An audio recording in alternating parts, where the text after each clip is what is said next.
Hey guys, how's it going? So are smart guns finally here? Well, according to a Kansas company and an Idaho company, actually yes, and they say they have models that will be for sale in the United States this year. So I'm going to be going through an article that I found on Yahoo. A viewer let me know about it. And this actually comes from Reuters, and the author is Daniel Trota. And I'm going to leave a link to this down in the description. So, smart guns. A lot of you probably know what this is already, and they're commonly becoming called personalized guns lately. What is it? Well, it's a firearm that, unlike conventional firearms, where you would either swipe or depress a conventional manual safety, pull the trigger, and the gun would fire, these would have extra levels of what they call safety or controls that would include biometrics like fingerprint or a thumbprint that would be required to activate the firearm. Also, personal RFID chips that you could wear on a bracelet or have in your proximity is another technology, as well as actually like PIN number passcodes and smartphone apps that would be required to be used before this firearm would operate. Now, like I said, I'm going to go through this article, and in my opinion, this article is actually obviously slanted in the one direction towards the support of smart guns, although it does have a couple of counterpoints brought up in it. But I want you guys to think about this as I go through this, and think about modern technology and what potentially bad people and hackers could do if smart guns ever become in common use or prolific in the United States.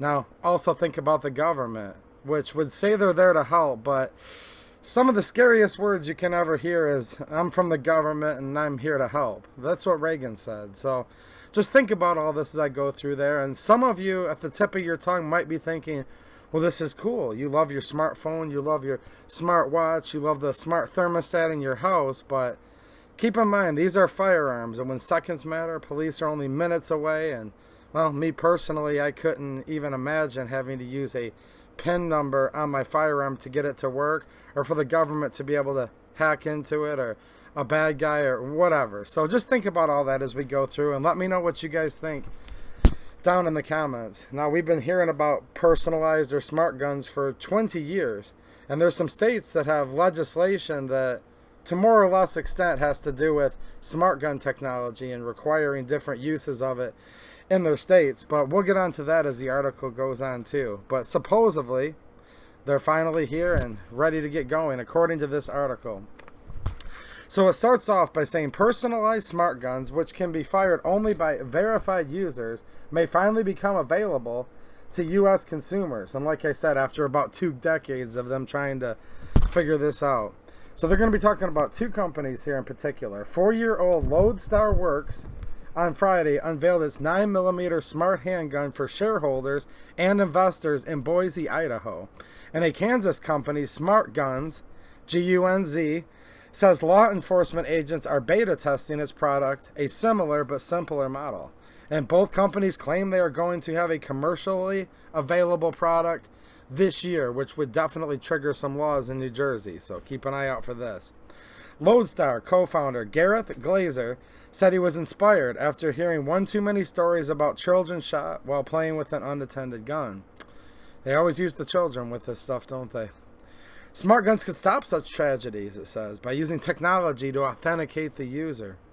Said it could also reduce suicides, render lost or stolen guns useless, and offer safety for police officers and jail guards who fear gun grabs.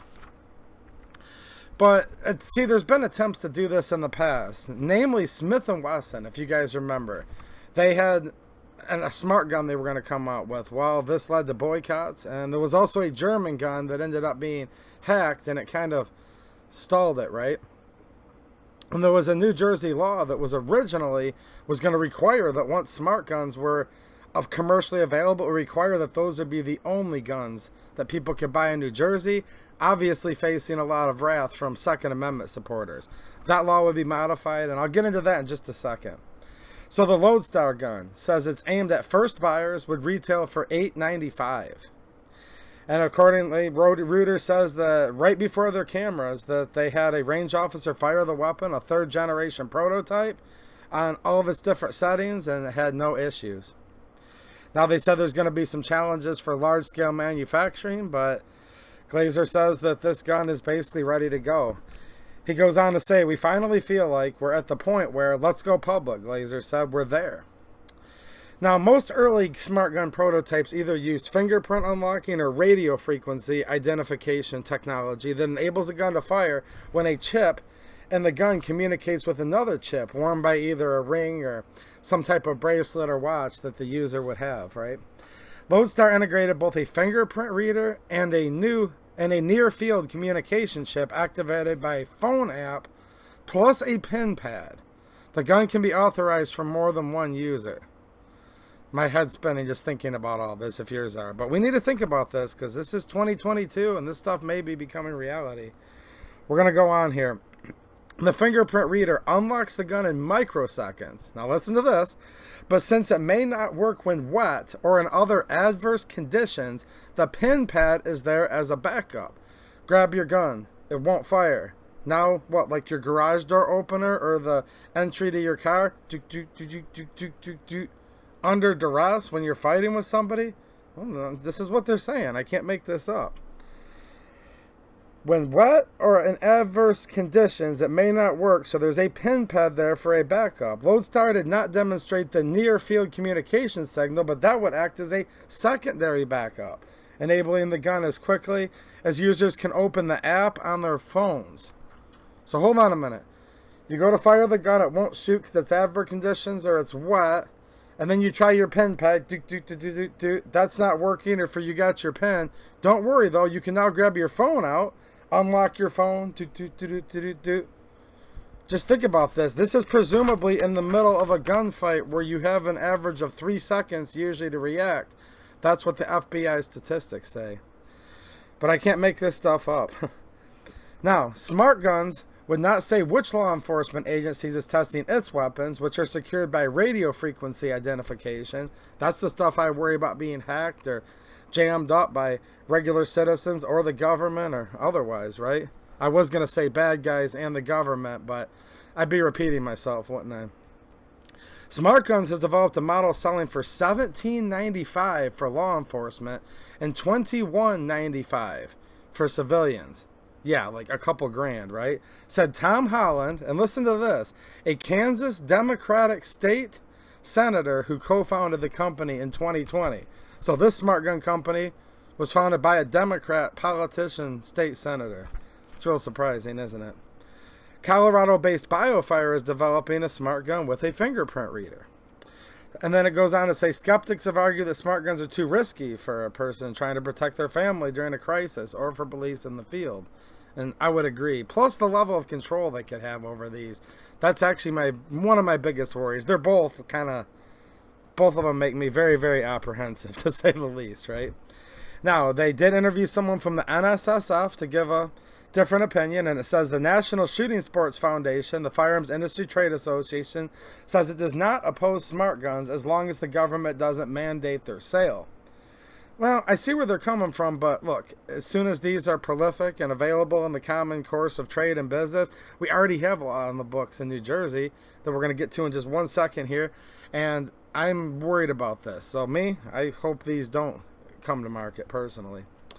Here's a quote. If I had a nickel for every time in my career I heard somebody say they're about to bring us so-called smart guns to the market, I'd probably be retired by now, said Lawrence Keene, Senior Vice President of the NSSF. And I hear what he's saying, because we've been hearing about these for 20 years. But in this day and age, technology is pretty robust. And, well, like I said earlier, these companies claim to have working guns ready to go right now. Now, here's where laws come into play, especially in New Jersey. Guns coming to market could trigger a 2019 New Jersey law requiring all gun shops in the state to offer smart guns when they become available. Now, this was actually a relaxing of the original 2002 law that would have banned the sale of any handgun except for smart guns, but still rather draconian that they would force private businesses in New Jersey to sell a certain type of gun, and there would be inspections and all these other things. I would also note, Massachusetts and Maryland both acknowledge smart guns somewhere in their laws, but don't have any type of mandates like New Jersey does. And there's someone here commenting from the New Jersey Rifle and Pistol Club. Scott Batch says the other side tipped their hand because they use smart guns to ban everything that's not a smart gun. It woke up gun owners. And then it goes on to talk about Smith again. When Smith & Wesson pledged in 1999 to promote smart gun development, among other safety measures, in agreement with the U.S. government, the National Rifle Association sponsored a boycott that led to a drop in revenue. In 2014, German company Armatix put a smart 22 caliber pistol on the market, but it was pulled from stores after hackers discovered a way to remotely jam the gun's radio signals and using magnets fire the gun when it should have been locked. So there you go. There's some of the information on this. Let me know what you guys think of smart guns down there in the comments. All right, thanks for watching and have a good one.